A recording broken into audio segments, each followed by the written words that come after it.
This is the Kudila television channel being broadcast only on the internet.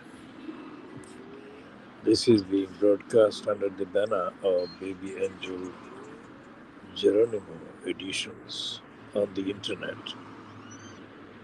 This one is the investigative part J series special about the Princess Regent baby kitten's starvation.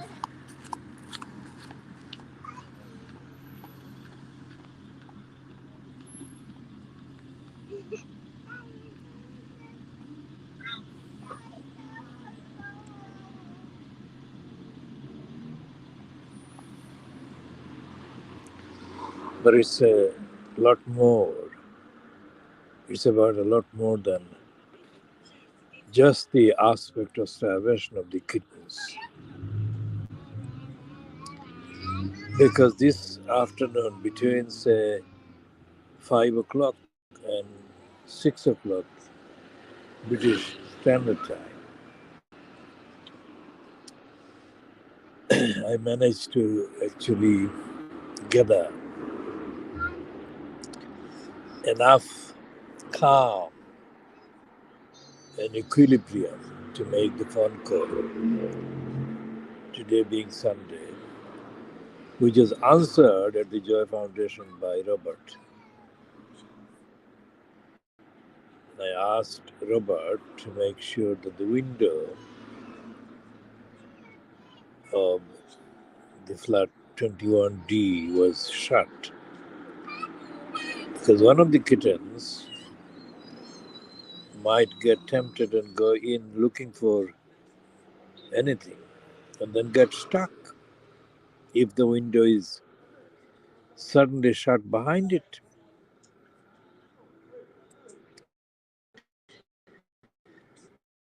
Now, the news today has got several things about it. One of the things is, of course, this is still August. This is the 18th of August 2024. August is a very August in calendar terms, an August month. It has been an August month, especially in Bangladesh. On the 5th of August,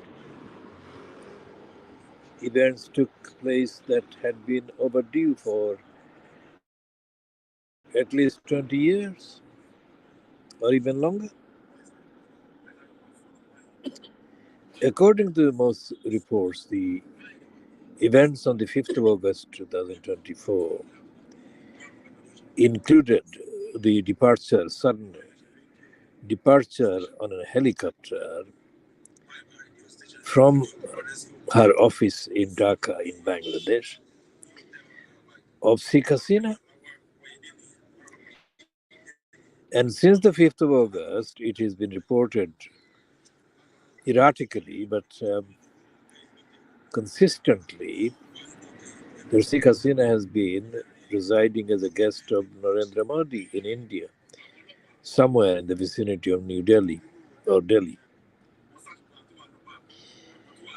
Now, 5th of August is the exit date for the regime of Sheikh Hasina.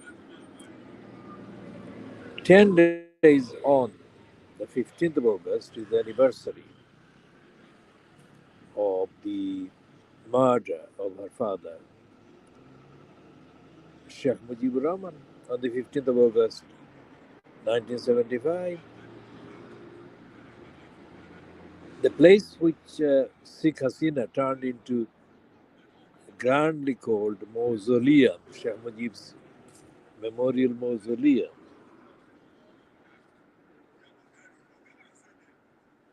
is the road in Dhanmondi, in Dhaka, has been apparently vandalized by opponents of Sheikh Hasina following this 5th of August events. And on the 15th of August, which is 3 days ago, but I read that only today, Sunday, the 18th of August 2024, there were massive demonstrations against the mausoleum, which, according to the reports, I think released by mainly Western news organizations, including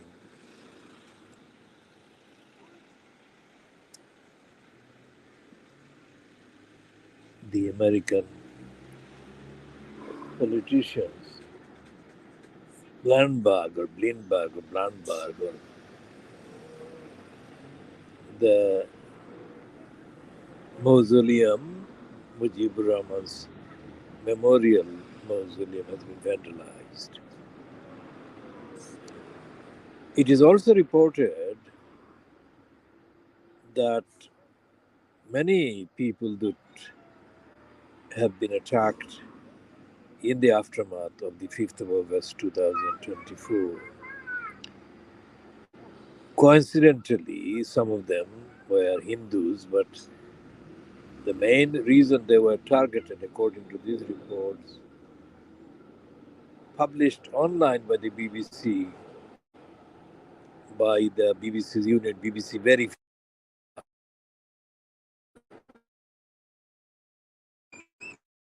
saying that was because mainly they were Awami League, that is Sheikh Hasina's party, Sheikh Mujibur Rahman's party, supporters. While from the Crusaders' crusade against Muslims continues with the collusion of Elon Musk, supporting Tommy Robinson of England, English Defence League. They are saying, Tommy Robinson has been saying, according to the BBC, Tommy Robinson has been saying falsely, untruthfully, as BBC Verified has verified, that the attacks on the Awami League supporters in Dhaka in Bangladesh have been motivated by anti-Hindu extremist Muslims. And the BBC Verified has said that that is a lie. Well, BBC Verified has not used the word lie, but in effect, in the descriptions that I have read today, Sunday, the 18th of August 2024, the BBC Verify is effectively accusing Tommy Robinson of lying against Muslims because the main protesters in Dhaka in Bangladesh have been protesting against Sheikh Hasina and her Awami League regime. It has added that many of the identifiable and identified Hindu temples, religious places, religious centers have been being constant, vigilant, protective guard by the very anti-Awami League protesters that have been attacking Awami League supporters. So this is a significant admission by the Western news agencies, especially the BBC, because the BBC has now admitted that there is a thing called anti-Muslim violence and anti-Muslim provocation, anti-Muslim misinformation, and all of that is long overdue. Now, how does the bus stop named after Al-Tabali come into it? The bus stop in Tower Hamlets at the edge of Whitechapel Road is called Al-Tabali Park. This bus stop is situated on the eastern bound side of the road, Varchapal Road, right opposite the Tesco Metro branch in the Varchapal Road, which is not far from the Argos store, a few doors down from the metro, Tesco Metro. At the Altavali Park bus stop, there was a very serious incident that the like of which has not been witnessed for the last, well, ever during the last 60 years. A man who must be in his 80s attacked a Bangladeshi, physically attacked a Bangladeshi pensioner, disabled pensioner, and threatened and used the word more than twice. I will blow you away. I will blow you away. That man appeared along with a similarly aged person of Oriental appearance, probably South Far Eastern, Chinese, and with his hands gestured. The Bangladeshi sat on the bench at the bus stop to move. The Bangladeshi stood up and said that you should be polite, not order people like that. To which this Pakistani man in his late 70s or 80s said, "Where are you from?" Now that straight away brought back memories of the fight that we fought in the early 1960s in then East Pakistan when the Field Marshal Ayub Khan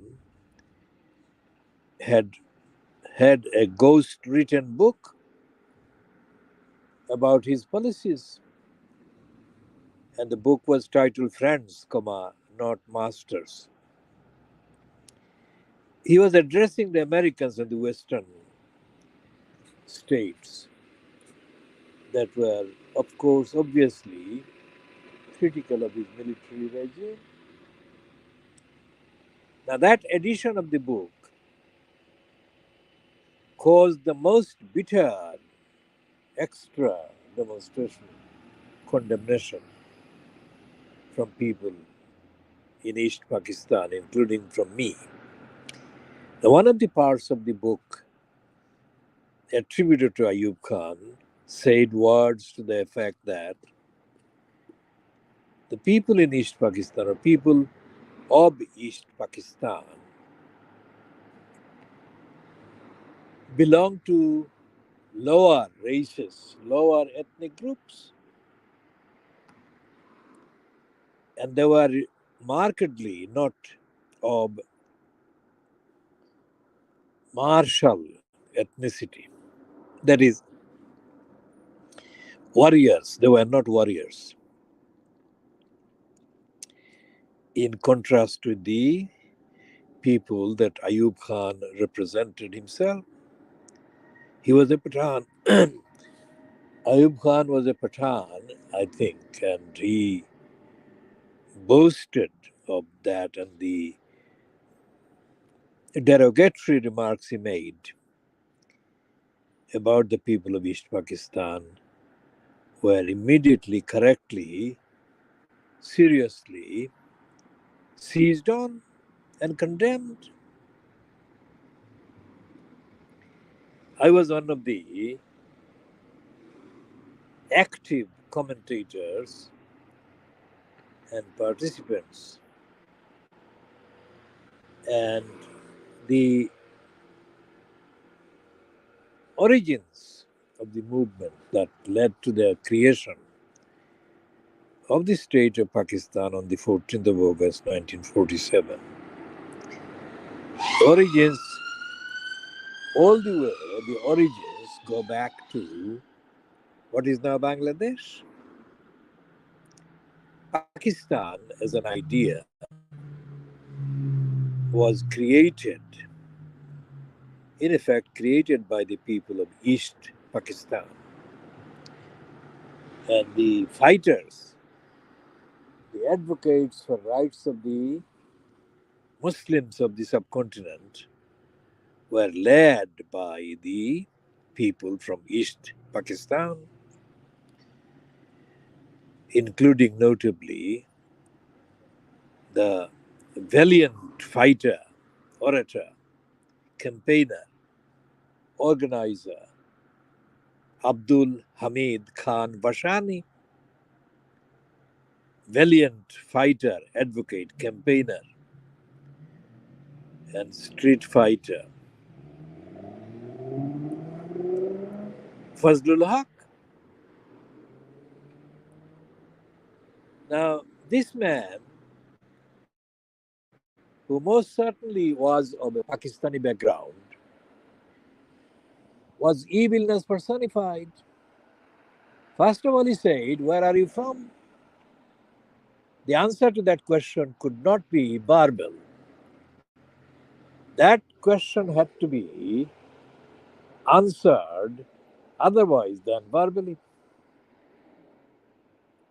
But because I have been and I am a constitutional law activist, and I believe very seriously and consistently on evidence and ethics and morality, I didn't want to engage in a physical retaliation against him. But he, the evilness, didn't understand who I was, of course. It was all over like Zede Buttu coming across the gathering at the Institute of Engineers in 1967-69 and being felled in a series of 9 fusillades of questions by me. That was the end of Zulfikar Ali Bhutto politically. He never recovered from that felling. Now, this moron stood up because he had said, I had given up the seat and he had sat where I had been sitting. And then he actually, I'm carrying 2 carrier bags, Sainsbury carrier bag containing 8 books on law that I had just borrowed from the Charing Cross Library. And I was waiting for a bus to take me to Whitechapel, where I was planning to take one of the trains to the destination further east. Now, this criminal threatened me, saying, I will blow you away. Nobody has ever said anything remotely like that to me, ever, anywhere.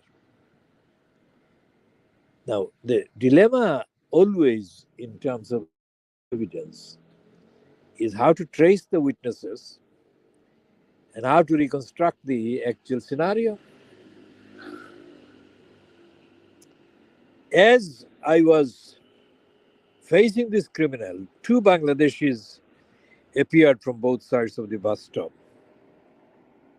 And one saluted me from behind this glass on the other side, just from the side of the Tesco shop, and came on, and he eventually got on the bus. I didn't. And another saluted me as he was walking with a stick. He used to be part of the bookshop in Cannon Street Road that the Benth organization had supported. Now, these people, this criminal, behaved very similarly to the then just appointed, newly appointed ambassador, I think to London, the Bangladesh ambassador to London. I think he was a general called Shaukat Ali. And at an event in the Mardul Street Institute, as it was then, I was taking pictures of him, not of him, but of the event that included him, let's say. And all the mental slaves were waiting him. Now, he obviously mistook me for one of the mental slaves, and he gestured towards me to go to him so that he could give me a lesson as to how to behave and not to take pictures in the way that I was doing or something. But he couldn't do that because I started and I gave him a mouthful, and others intervened, including the now deceased Shahabuddin Ahmad Bilal, who begged me to not proceed, and so I stopped. Now, this criminal at the bus stop, this was a scenario which was less because it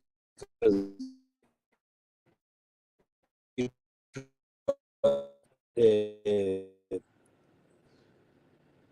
literally physically moving kind of scenario situation. Because people won't stay static, they would get on the bus that they would get on. I mean, they would plan to get on. So to identify witnesses would have been 100 times more difficult than would have been the case in the Mardul Street Center or Institute. Because all the main players at the Mardul Street Institute event were known to me. And without any doubt, they all expressed apparent recognition and respect to me. I shall be continuing on all of those in due course in later editions. Now back to the baby kittens. Special about the Princess Regent baby kittens being starved. I cannot see any of them in the street because this is about the time that they would appear and they would be expecting to be fed the kind of evening meal. And there is no sign because the evilness personified that actually mans the night shift at the so-called foundation is probably more active and hostile to them than he would have been in the previous weeks or months.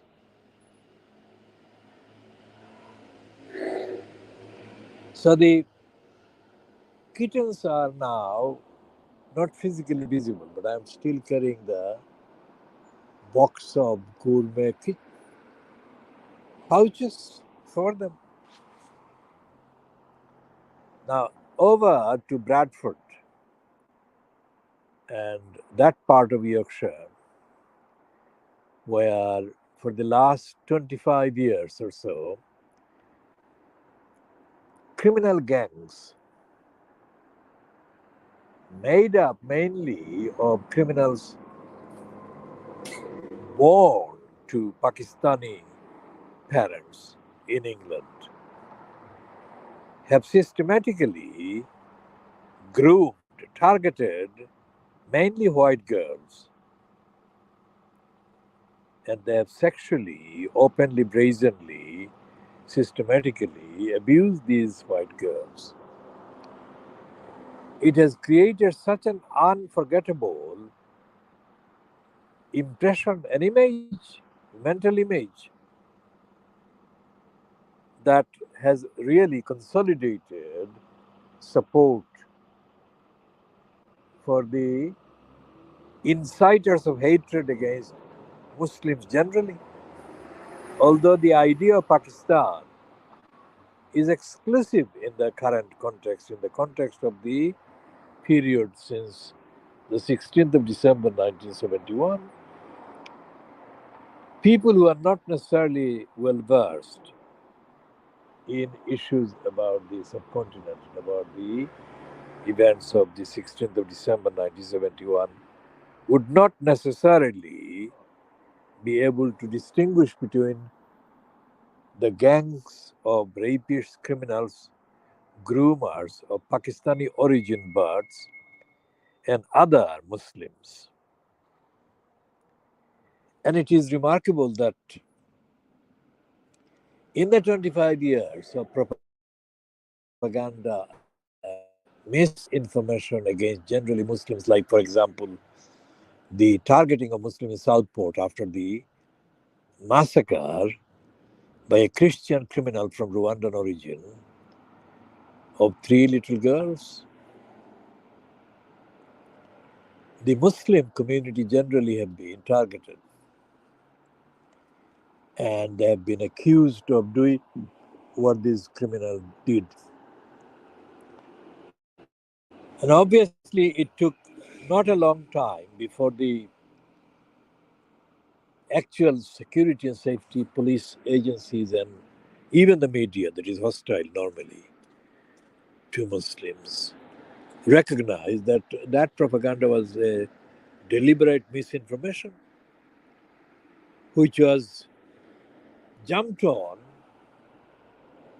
and rapidly exploited, overexploited by all manner of crusader, anti-Muslim inciters, Nigel Farage, Tommy Robinson, Elon Musk, et al. Now, what has happened is that these inciters have based their incitement and hatred and hostility not on the events of Southport when on the day that these three little girls were massacred by this criminal, but on the build up of 25 years or so, because the English by birth, English by birth origin of these gangsters, rapists, and groomers was being featured.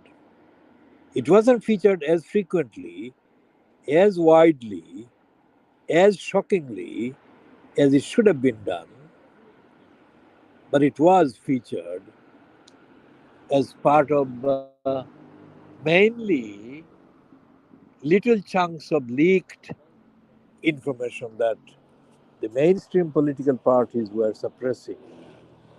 And the mainstream political parties were, in effect, collaborating and colluding with the main police forces. So they were hiding, they were covering up, they were hiding and they were covering up. All these little girls were being sexually groomed and drugged and raped and turned into prostitutes of gangs, two gangs. The mainstream establishment maintained a kind of knowing denial.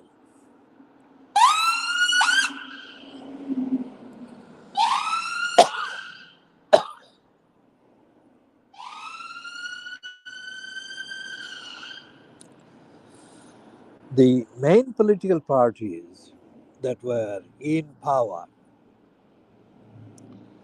locally in the various local councils across Yorkshire were manned and womaned also by members of these parties of Pakistani origin. Are you sure what you're saying? Sorry? Are you sure what you're saying? You think that them people that groomed them young little girls? I'm giving a longer. Yeah, I heard. I'm giving a longer version. So, Hate the country. so you have Hate to. it here. No, no, no, no. Yeah, you do. I am Hate not. the people that live here.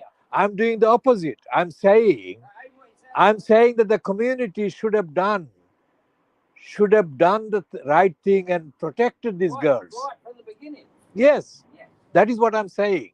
Not left So, until so no, 20 no, years later. no. You are right to be angry, but if you heard me fully, you would see that I am condemning them. Sorry, it didn't No, sound. no, I'm saying, look, you can hear it. I'm condemning them for not taking up the cause of the girls. All right? Exploiting the girls, taking advantage of them. Why did the government do nothing? Well, I'm saying that the political parties like Labour, Conservative, and Lib Dem, All of them. all of them colluded in hiding, covering up. They were. They were. That's what I'm saying. Sorry, I'm just so annoyed with that. No. I understand. I'm not angry with you. I am very much with you on that. These girls absolutely have been exploited. They was 25, 10. Yeah, well, 85. all ages. They I'm should not be. fully with them. They should not be. Absolutely. And I'm talking about a Pakistani man who had attacked me today. That's what it is about. I'm saying that the violence in these people is absolutely unacceptable, and Disgusting. the authorities are not It's taking. changed, it's changed. Yeah, please don't misunderstand me. I'm not. Now we're seeing the true colours coming out. I'm not in the slightest condoning them. Okay. All right. I'm not affecting. No. I'm an activist. And I'm campaigning on all the right elements and factors. I hope you are. Sorry, my hands are injured. Oh, yeah, that's why I was going to go for that one. No, Because both I thought hands you are had a injured. bad hand. No, I have injured hands. That's what I'm saying. That's why I went to that one. Okay, I didn't want to upset your hand. So you can see the Yeah. loss. Obviously, something's happened. Yes, I had what is called It's a frostbite. bus. Have a good night. Same.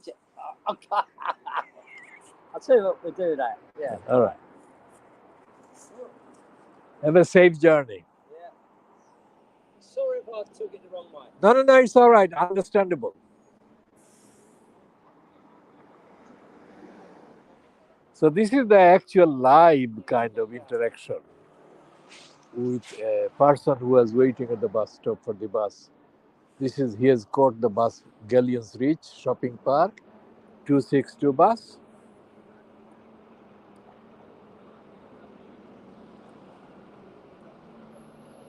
And he's taking the bus trip wherever he's going. Now, what I was saying was that the entirety of the political establishment in the Conservative Party, the Labour Party, and the Lib Dems were knowingly silent about the abuse of these children that was taking place. In the Yorkshire area in the main, but not exclusively in Yorkshire. Some similar events took place in other boroughs, other areas, other counties, English counties, including Oxfordshire and other places. So this moron at the Altavali Park bus stop obviously has not learned the lessons of anything. Now, where do you begin to spread the information, the truth about what is going on in the minds of so many Pakistani origin people in this country? Why are they so ignorant? Why are they so prone to criminality? What is the origin? What's the basis?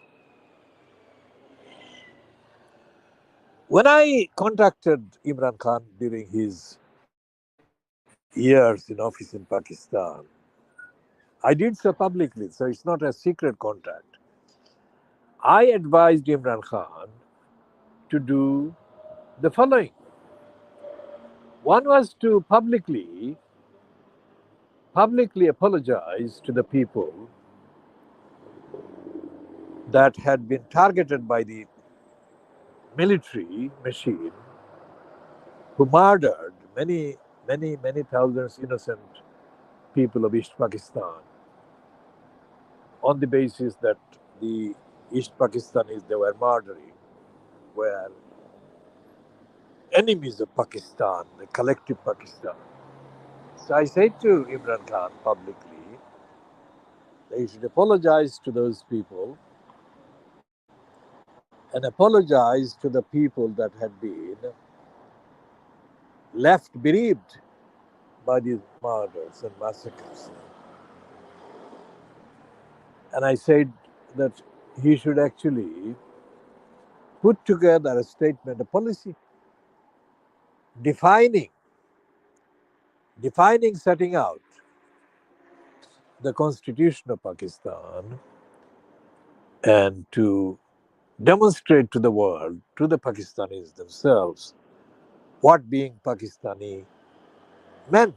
Now, Imran Khan, of course, did go to cite the, as he said, the sayings of Muhammad Ali Jinnah and of Muhammad Iqbal, but he didn't refer to East Pakistan. He didn't refer to 1971. The references that Imran Khan made to East Pakistan or 1971 were not even 1% of the truth of what he should have recognized and understood. So now that he is no longer going to be in post in power as Prime Minister of Pakistan, the legacy that Imran Khan left while he was in power is a legacy that should have been made truthful legacy, which he didn't. He took no step as far as can be detected, as far as can be accessed at this time. He should have done that. And he should have done the political education or politically educating the people of Pakistan today, contemporary Pakistanis. One of the very small gatherings that took place in Lahore heard a very short speech, a supporter of Imran Khan, of course, from a lawyer in Lahore, who was the only one on the record that said, this is after Imran Khan was ousted. He said that the people who made Pakistan are from East Pakistan, not from West Pakistan. The people who made Pakistan possible are all East Pakistanis. And the people of West Pakistan were actually opposed to Pakistan. Now imagine that now. This moron that behaved violently and criminally today at the Altavali Park bus stop, where would he go? If he were part of a occupied Pakistan by India, what would be his fate? He would not survive. He would not survive because there is nothing in the structures of India today, as it is today, that allows for anywhere near equal justice and fairness for the Muslims. And this criminal obviously was a Muslim.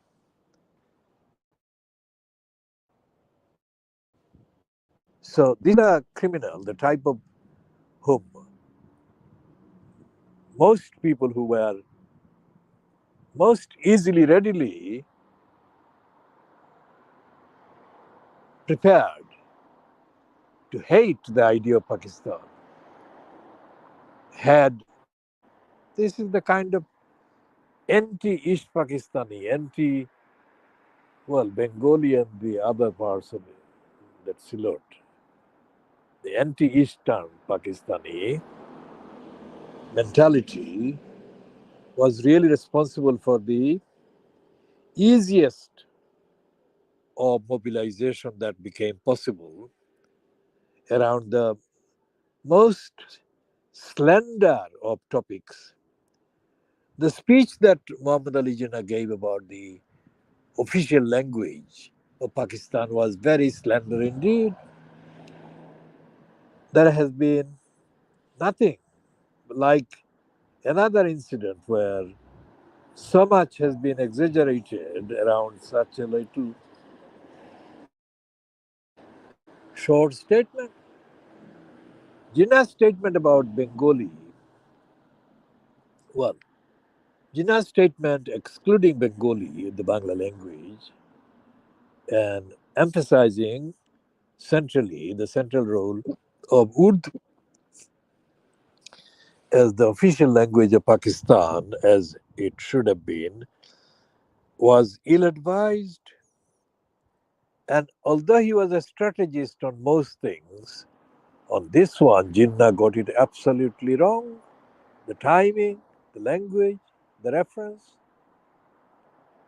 And what Jinnah actually did by focusing on Urdu being the official language of Pakistan was to deny the role of people of East Pakistan, deny the roles played by the leaders of the movement, Fazlul Haq, Abdul Hamid Khan Bashani, and thousands and thousands and thousands and thousands of others from across East Pakistan,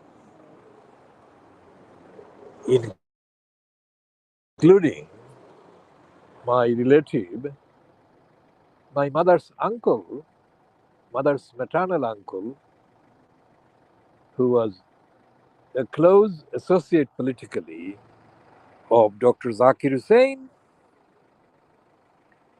Arman Ali Chaudhry.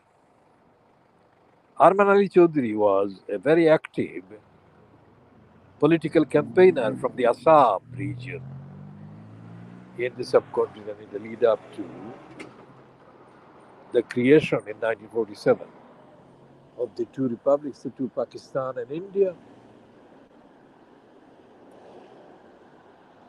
So Arman Ali Chaudhry and Zakir Hussain, I saw many pictures of the two of them in the albums that Arman Ali Chaudhry had in his house in Chandrapur, in Gulabganj, in Silot, in Bangladesh when I was growing up.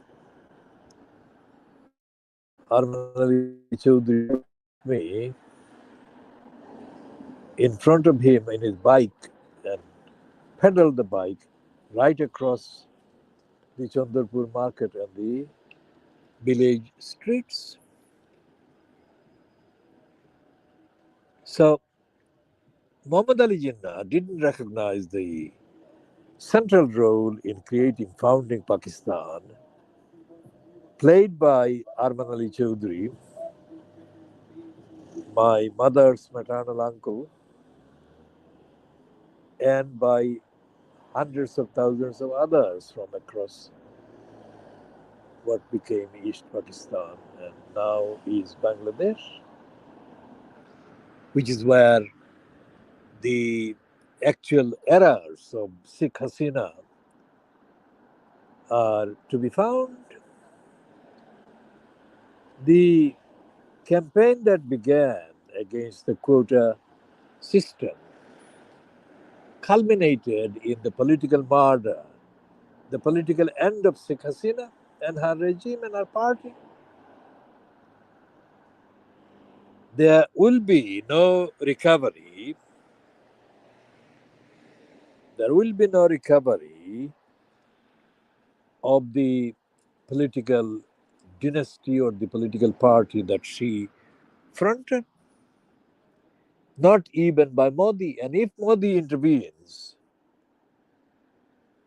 it will be a folly that Modi will not be able to recover from, because the movement for the creation of a separate state for Muslims of the subcontinent was not a movement by Islamists, nor was it a movement for extreme form of Islam or anything like that. It was a universal demand based on universal values of equality, enshrined in the founding declarations for the United Nations organization. So that is what underlies so much that is happening in Dhaka. Because had she, that is Sheikh Hasina, understood any of that, or even most of that, she would never have persisted in promoting the quota system.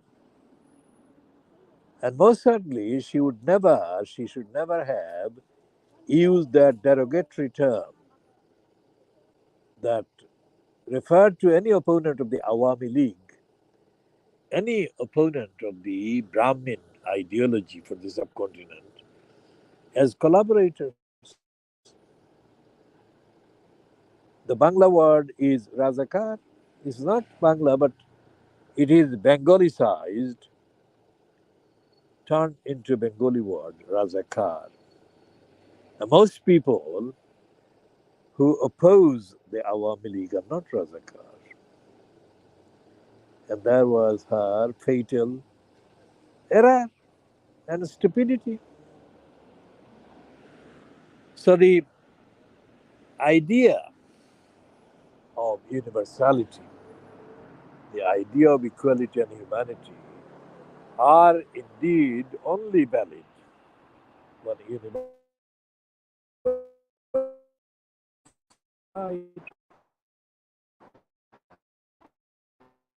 now I'm carrying this and I'm not being allowed to go in to feed the baby kittens once.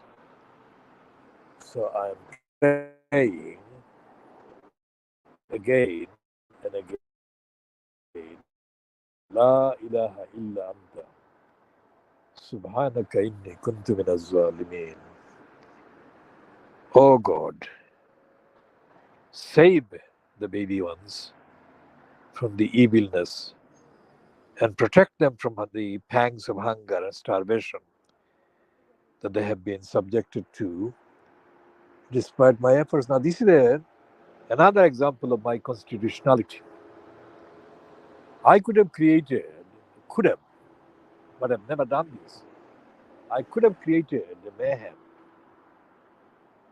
a physical melee. I could have created all kinds of diversions for the evilness personified that is in post at the Porter cabin in the Joy Foundation. But I'm not doing that. Instead, I'm praying to God Almighty who created all these kittens. 18,000 creatures God has created for the allegedly benefit of human beings. How ironic.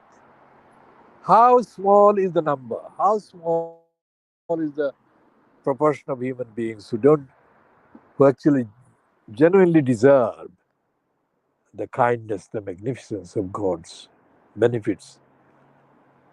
God has created all these creatures. And this evilness personified in post tonight, I suspect, as every night of the week, is not going to let me in to feed the baby kittens. So I said that the God will help the baby kittens, give them sustenance and substantive survivability by God's blessings, while the baby angel ones are deprived of the access to the food that I'm carrying in the box. La ilaha illa anta subhanaka inni kuntu minaz zalimin. As I said earlier today, the only line that I can remember, of the poem by the spiritual poet, Islamic poet. He's spiritual Islamic philosopher Farrukh Ahmad Panjari. Is this one, this question? রাত পোহাবার কত দেরি পাঞ্জেরি, রাত পোহাবার কত দেরি Panjeree. This is the line that I remember. Whereas the other lines that I remember, and by remember I mean without looking at the text, looking at the words, are of course from the rebel poet Kavi Nazrul Islam. Now there are shades of similarities to be found in the philosopher poetry of Rabindranath Tagore.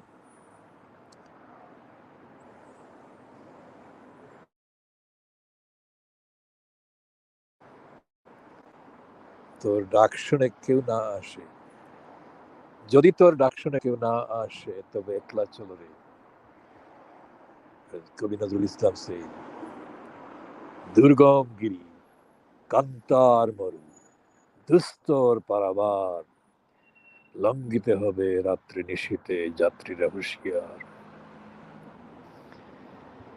And of course, going back to the actual rebel, the Bidruhi Kavita itself,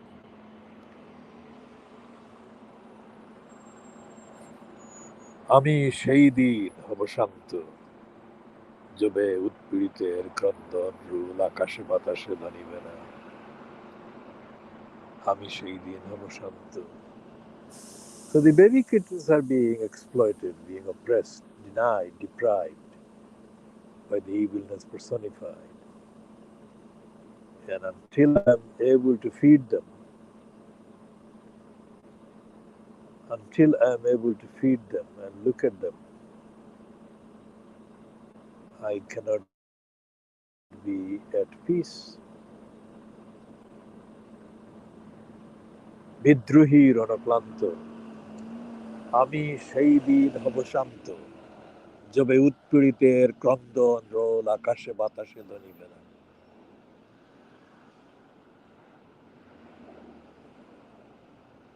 There are many poems that the rebel poet Kazi Nazrul Islam wrote. শিকল পরা ছল রে মোদের শিকল পরা ছল.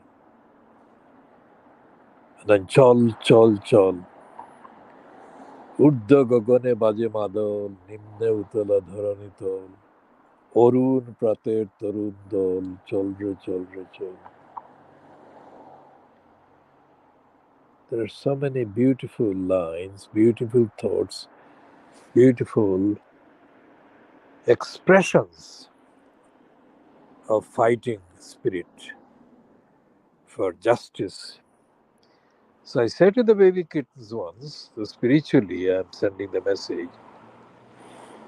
I send the message with the prayer, La ilaha illa anta subhanaka inni kuntu minaz zalimin.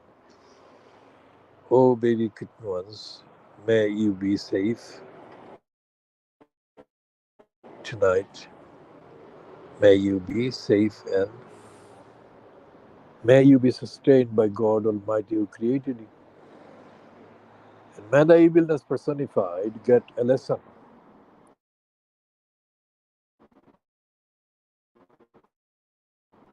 that the evilness personified only deserves. Subhanallahi wa bihamdihi subhanallahi lazim. Subhanallahi wa bihamdihi subhanallahi lazim. Subhanallahi wa bihamdihi subhanallahi lazim.